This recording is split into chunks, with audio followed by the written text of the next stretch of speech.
Max Faithful Empowerment.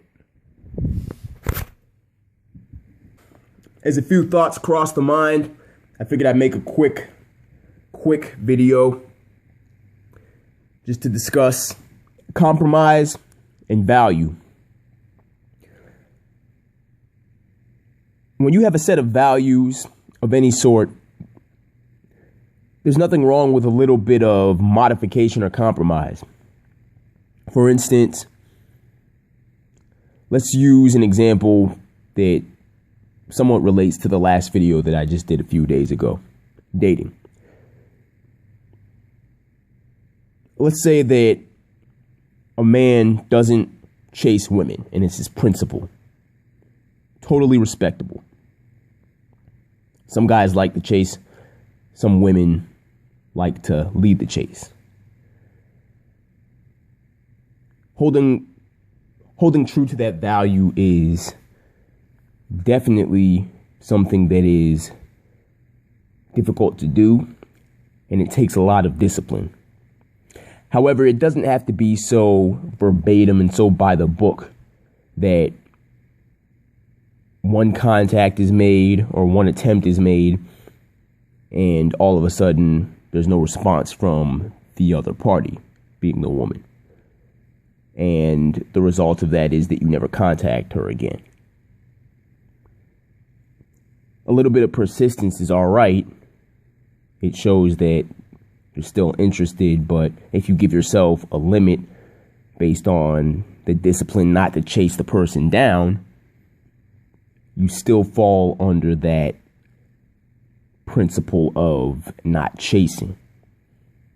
If you're constantly pursuing the person and you're trying to convince them that you're this and you're that and they should be with you within the circumstance of wanting so badly to be with that person or wanting so badly to date that person, that's the point at which you're chasing. I mean, it has to reach a somewhat extreme level. You can still stick by the same standards and compromise in the sense that maybe you'll give something 1 or 2 tries, maybe even 3 tries in some cases, which in my opinion is reaching. But if you're not overzealous and you still have respect for yourself at the end of the day, you can still maintain your values. But I use this example because as I get older, I learned that I don't have to be so verbatim and so by the book about every little thing.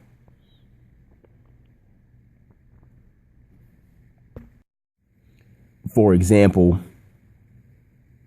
I don't drink alcohol very often, right? But I'll have a glass of wine every once in a while.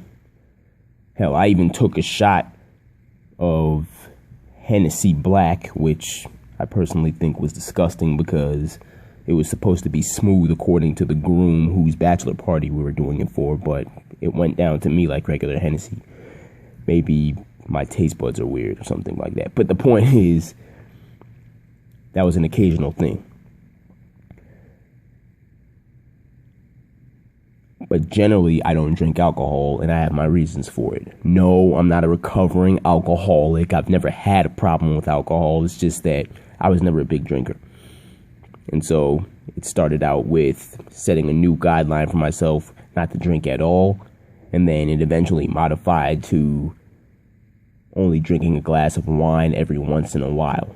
As a matter of fact, at first it was only allowable for me to drink 1 glass of wine a year. It was a standard that I set for myself. And then after a while, I just told myself that I already have the discipline, I have good judgment, and I'm not irresponsible. I'll have a glass of wine every once in a while.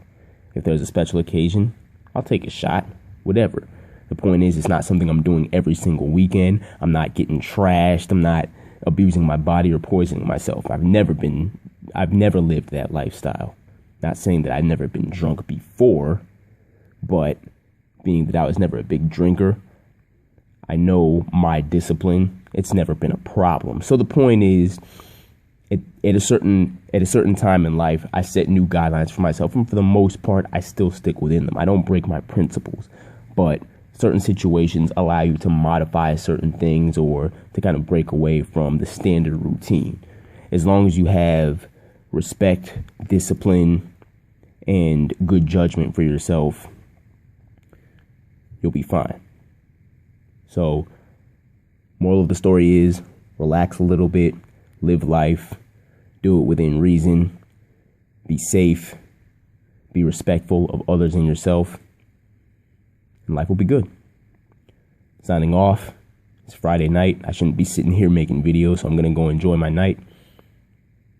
Not by getting trashed, but by enjoying nature and the little bit of daylight that's left. Max, Faithful.